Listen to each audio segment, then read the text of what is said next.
கர்த்தருக்கு மகிமை உண்டாவதாக.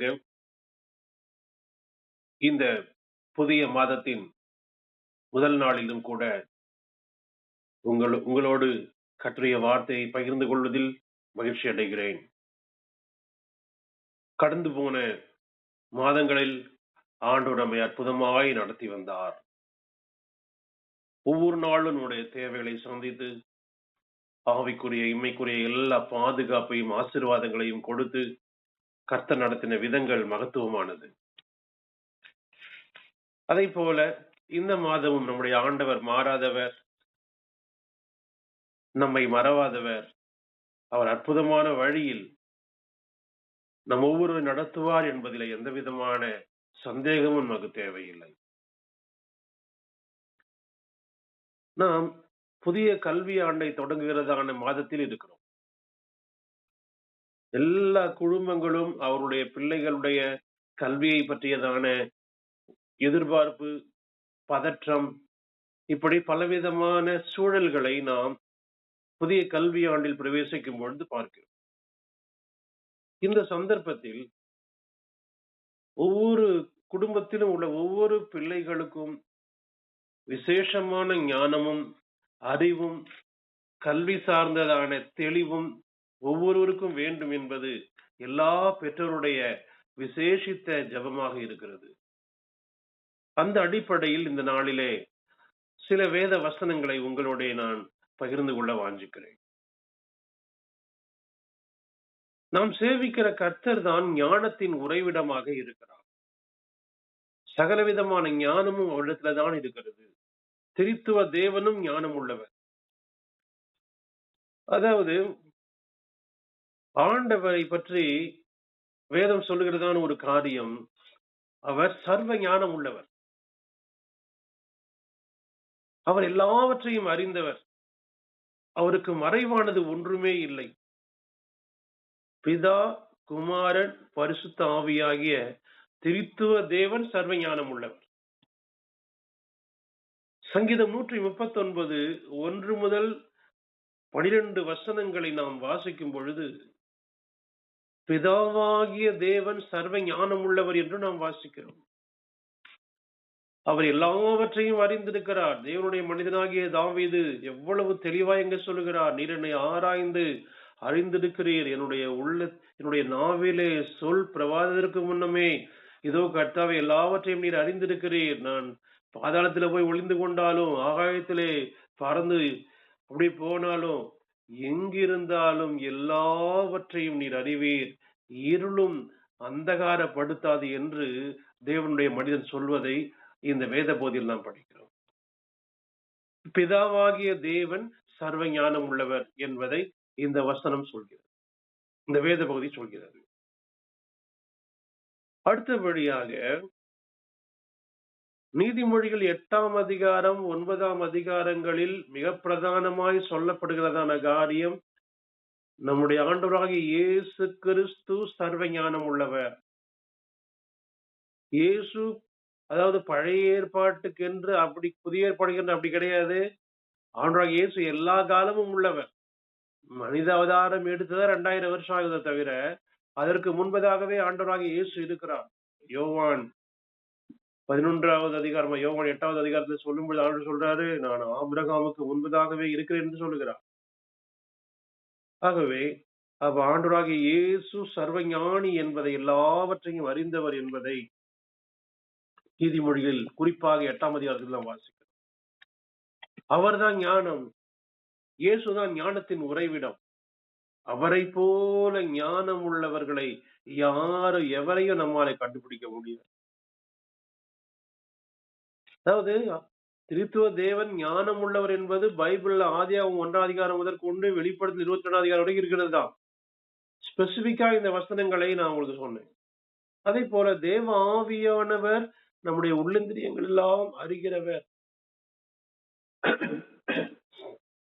நாம் என்ன ஜெபிக்க வேண்டும் என்பதை கூட தேவ ஆவியானவர் முடிவு செய்கிறார் என்று ரோமர் 8ஆவது அதிகாரத்தில் நாம் வாசிக்கிறோம். ஆவியானவர் சர்வ ஞானம் உள்ளவர் என்று வாசிக்கிறோம். இப்படி திரித்துவ தேவனும் ஞானம் உள்ளவராய் இருக்கிறபடியினால நம்முடைய தலைமுறைகள் ஞானத்தை பெறுவதற்கு அவங்க என்ன செய்யணும்னா, கர்த்தரை நோக்கி பார்க்க வேண்டும் என்று நாம் பார்க்கிறோம். இப்போ ஞானம் அவரிடத்துல தான் இருக்கு. அதை அவர் நமக்கு தர தயாராக இருக்கிறார். படிக்கிற பிள்ளைகளுக்கு மட்டும் கிடையாது. எல்லாருக்கும் ஒவ்வொரு நாளும் இந்த உலகத்தில் வாழ்வதற்கு ஞானம் தேவை. ஞானவான்களாக தான் நாம் இருக்க வேண்டும். ஞானத்தின் உறைவிடம் கர்த்தர். அவரிடத்திலிருந்து நாம் ஞானத்தை பெற்றுக் கொள்கிறோம். யாக்கோபு 1வது அதிகாரம் 5, 6 வசனங்கள் இப்படி சொல்லுகிறது. உங்களில் ஒருவன் ஞானத்தில் குறைவுள்ளவனாய் இருந்தால், யாவருக்கும் சம்பூரணமாய் கொடுக்கிறவரும், ஒருவரையும் கடிந்து கொள்ளாதவரும் ஆகிய தேவனிடத்தில் கேட்க கடவன். அப்பொழுது அவனுக்கு கொடுக்கப்படும்.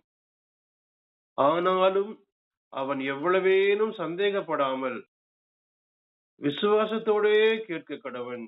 சந்தேகப்படுகிறவன் காற்றினால் அடிபட்டு அலைகிற கடலின் அலைக்கு ஒப்பாயிருக்கிறான் என்று வாசிக்கிறோம்.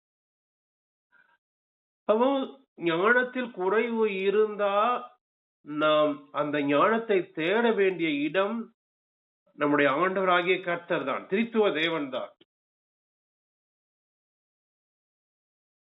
ஞானத்துல குறைவு இருக்குதுதான். நாம் இயற்கையாக மனிதர்களாய் பிறந்தவர்கள் யாரும் ஞானி கிடையாது.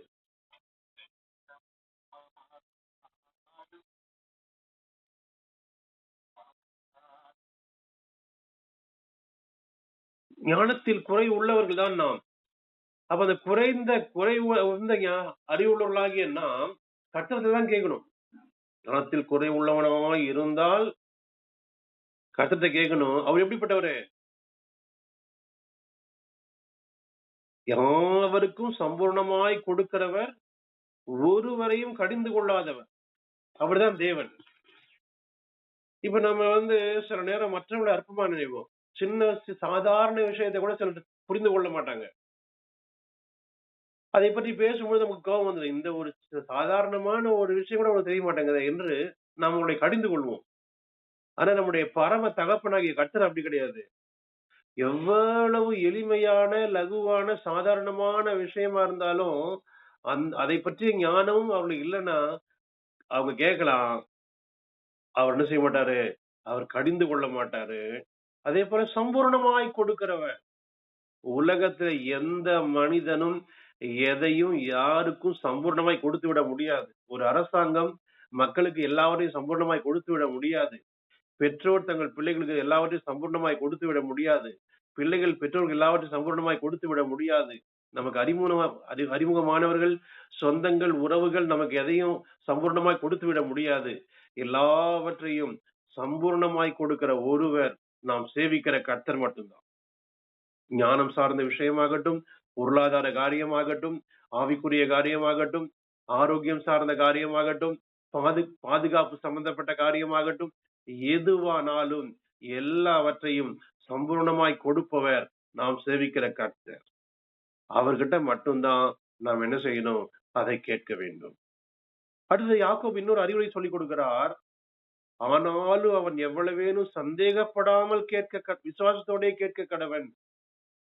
இப்ப நமக்கு அந்த பேஸ் என்னன்னா, அடிப்படை என்னன்னா, விசுவாசத்தோட கேட்கணும். சந்தேகப்படக்கூடாது. ஒரு நாள் நம்ம ஜெபம் பண்ணா கிடைக்குமா? கேட்டு பார்க்கலாமா? சில என்ன செய்வாங்க, சும்மா கேட்போமே, மக்கள்கிட்ட அறிமுகங்கள்ட்ட சொல்லும்போது சரி கேட்டு பார்ப்போம், ஒரு போன் பண்ணி பார்ப்போம், கிடைச்சா நல்லது, கிடைக்கலாம் இருக்கட்டும். அப்படி இல்ல. ஆண்டவரிடத்துல நாம் கேட்கிற காரியம் அது அறிவு சார்ந்த, ஞானம் சார்ந்த விஷயமாகட்டும், வேற எதுவானாலும் சரி, நீங்க ஆண்டவர்ட்ட கேட்கணும்னு முடிவு பண்ணிட்டீங்களா? விசுவாசத்தோடு கேளுங்க, சந்தேகப்படாம கேளுங்க. அவர் எல்லாவற்றையும் கொடுப்பார். அதே யாக்கோபு 1ஆம் அதிகாரம் 17ஆம் வசனம் இப்படி சொல்லுகிறது. ஆண்டவர் எல்லாவற்றையும் ஏன் கொடுக்கிறார்? யாக்கோபு 1:17 நன்மையான எந்த ஈவும் பூர்ணமான எந்த வரமும் பரத்திலிருந்து உண்டாகி சோதிகளின் பிதாவினிடத்தில் இருந்து இறங்கி வருகிறது. அவரிடத்தில் யாதொரு மாறுதலும் யாதொரு வேற்றுமையின் நிழலும் இல்லை. ஏன் அவர் எல்லாருக்கும் எல்லாத்தையும் தராரு? ஏன்னா அவர்தான் எல்லாம் இருக்கு. ஞானமாயிருந்தாலும், கல்வியாயிருந்தாலும், பொருளாயிருந்தாலும், ஐஸ்வர்யமாயிருந்தாலும், எது ஆனாலும் நன்மையான எல்லாம் எங்கதான் இருக்கு? பிதா கிட்ட தான் இருக்கு. பூரணமான எல்லாம் அவரிடத்தில் தான் இருக்கிறது. நம்ம முன்னாடி 1:5 படிச்சோம். சம்பூர்ணமாய் கொடுக்கிறோம்னு படிச்சோம். ஏன்னா, அவர்ட்ட சம்பூர்ணமா எல்லாம் இருக்கு. அவரிடத்துல எந்த விதமான குறையும் கிடையாது. அதான் நம்ம பார்க்கிறோம். அவரிடத்துல யாதொரு மாறுதலும், யாதொரு வேற்றுமையின் நிழலும் இல்லை. சிலர் வாக்கு வாக்கு பண்ணாங்க குடுக்க மாட்டாங்க. தரேன்னு சொல்லுவாங்க, செய்ய மாட்டாங்க. ஆனா ஆண்டவர் குடுக்குறேன்னு சொன்னார்னா குடுப்பார். ஆண்டவர் மனம் மாற மாட்டார். பொய் சொல்ல அவர் ஒரு மனுஷன் அல்ல. மனம் மாற அவர் மனுபுத்திரன் அல்ல. அவர் சர்வ ஞானம் உள்ள தேவன். அவரிடத்துல நம்ம ஒண்ணு கேட்டுட்டோம், விசுவாசத்தோட கேட்டுட்டோம்னா, அவர்ட்ட எல்லா நன்மையும், பூர்ணமான எல்லா ஈவும் இருக்கு. ஈவுனா வெகுமதி, கிஃப்ட். எல்லாவற்றையும் அவரே நமக்கு தருகிறவராக இருக்கிறார்.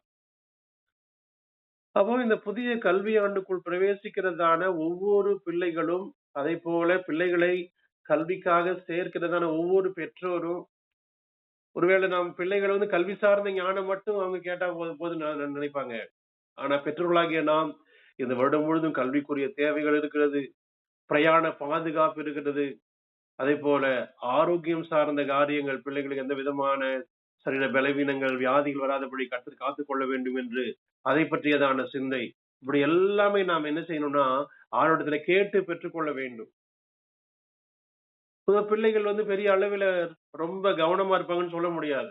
பல நேரங்கள்ல கவனக்குறைவு பெரிய பாதிப்பை ஏற்படுத்தி விடும். ஆனா ஆணுடைய பாதுகாப்பு அவர்களோடு இருக்க வேண்டும் என்கிறதான மிகுந்த ஜாக்கிரதையோடு நாம் ஜெபிக்க வேண்டியது, தேவனிடத்துல கேட்க வேண்டியது அவசியமாக இருக்கிறது. எதை பற்றி நம்ம கவலைப்பட தேவையில்லை. இந்த வருடம் எப்படி கல்வியாண்டு எப்படி நடக்க போகுது, எப்படி தேவைகள் எல்லாம் சந்திக்கப்பட போகிறது, அதாவது சிறு பிள்ளைகள் இருந்து உயர்கல்வி வரைக்கும், அதே போல வேலைக்காக காத்திருக்கிற பிள்ளைகள் இருந்து ஒவ்வொருவருக்கும் அவங்களுடைய காலம் எப்படி நடக்கும், எப்படி இருக்கும் என்பதை பற்றியதான ஒரு சில ஒரு விதமான பாரம், ஒரு விதமான கவலை, ஒரு விதமான பதற்றம் பெற்றோருடைய உள்ளத்துல இருக்கலாம். அப்படி கவலைப்பட தேவையில்லை. ஆண்டவர் எல்லாவற்றையும் சம்பூர்ணமாய் கொடுக்கிறவர். ஏற்ற நேரத்தில, இந்த ஆண்டில ஏற்ற நேரத்தில உங்கள் தேவையெல்லாம் பரலோகத்தின் தேவன் சந்திப்பார் என்பதில் சந்தேகம் இல்லை. இதுல ஒரு அறிவுரையும் கூட நாம் அறிவுரையாக கூட சில 1, 2 வசனங்களை சொல்ல விரும்புகிறேன். ஞானம் எப்படி வருகிறது? நாம் ஞானம் ஆண்டவர்ட்ட கேட்கிறோம். நீதிமொழி 1:7 சொல்கிறது, கர்த்தருக்கு பயப்படுதலே ஞானத்தின் ஆரம்பம். அப்ப தெய்வ பயம் என்பது ஒவ்வொருவருக்கும் முக்கியம். பிள்ளைகளில் இருந்து, பெற்றோர்களில் இருந்து ஒவ்வொருவருக்கும் கர்த்தருக்கு பயப்படுகிற பயம் முக்கியம். எனக்கு எல்லாம் தெரியும், எனக்கு அறிவு இருக்கு, எனக்கு ஞானம் இருக்கு. இந்த சிந்தை வராமல் தெய்வ பயம் நம்மிடத்துல வர வேண்டும். முதலாவது நம்மகிட்ட தெய்வ பயம் வரணும். அடுத்தது பிள்ளைகளுக்கு கர்த்தருக்கு பயப்படுற பயத்தை பற்றி நாம் அறிவுரை சொல்லிக் கொடுக்க வேண்டும். நீதிமொழிகள் 9:10 சொல்கிறது, கர்த்தருக்கு பயப்படுதலே ஞானத்தின் ஆரம்பம், பரிசுத்தரின் அறிவே அறிவு. இங்க ஒரு விஷயம், அழகான வார்த்தையை சாலமோன் சொல்லுகிறார். கர்த்தருடைய ஆவியானவர் சாலமோனை கொண்டு சொல்லுகிறார், பரிசுத்தரின் அறிவே அறிவு. அப்படின்னா இந்த வார்த்தையிலிருந்து கல்வி சார்ந்த எல்லாம் அடிபட்டுரும். ஆண்டவருடைய ஞானம் தான் விசேஷமானது. நாம படிக்கிறோம், பிள்ளைகளை படிக்க வைக்கிறோம். ஏதோ நம்ம இந்த உலக வாழ்க்கையில மற்றவர்கள் நம்மை பார்க்கும்பொழுது அவங்க என்ன படிக்கிறாங்க, எப்படி படிக்கிறாங்க, என்ன ரேங்க் எடுக்கிறாங்க, என்ன பதவிக்கு போறாங்க, என்ன டிகிரி படிக்கிறாங்க, இது போன்றதான கேள்விகளுக்கு நாம பதில் சொல்லி ஆகணும். அதற்காக நாம் என்ன செய்யறோம், ஏதோ ஒரு படிப்புல பள்ளி படிப்பாகட்டும், பட்டப்படிப்பாகட்டும், ஏதோ ஒன்று படிக்க வைக்கிறோம்.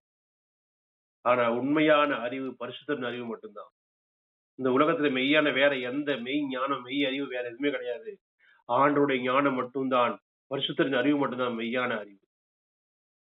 யோபு 28:28 சொல்லுகிறது, மனுஷனை நோக்கி, இதோ ஆண்டவருக்கு பயப்படுவதே ஞானம், பொல்லாப்பை விட்டு விலகுவதே புத்தி என்றார் என்று சொன்னான்.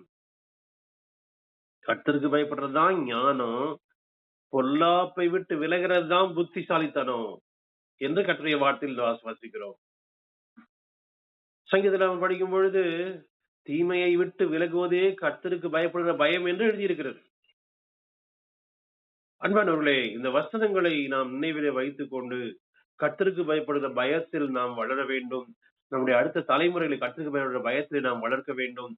ஒவ்வொரு நாளும் இம்மைக்குரிய ஆவிக்குரிய ஆசீர்வாதங்களை பெறும்படியாய் நாம் தெய்வ சமூகத்திலே காத்திருந்து ஜெபித்து அந்த ஆசீர்வாதங்களை எல்லாம் பெற்றுக்கொள்ள வேண்டும் என்பதை மறந்து போகாதிருங்கள்.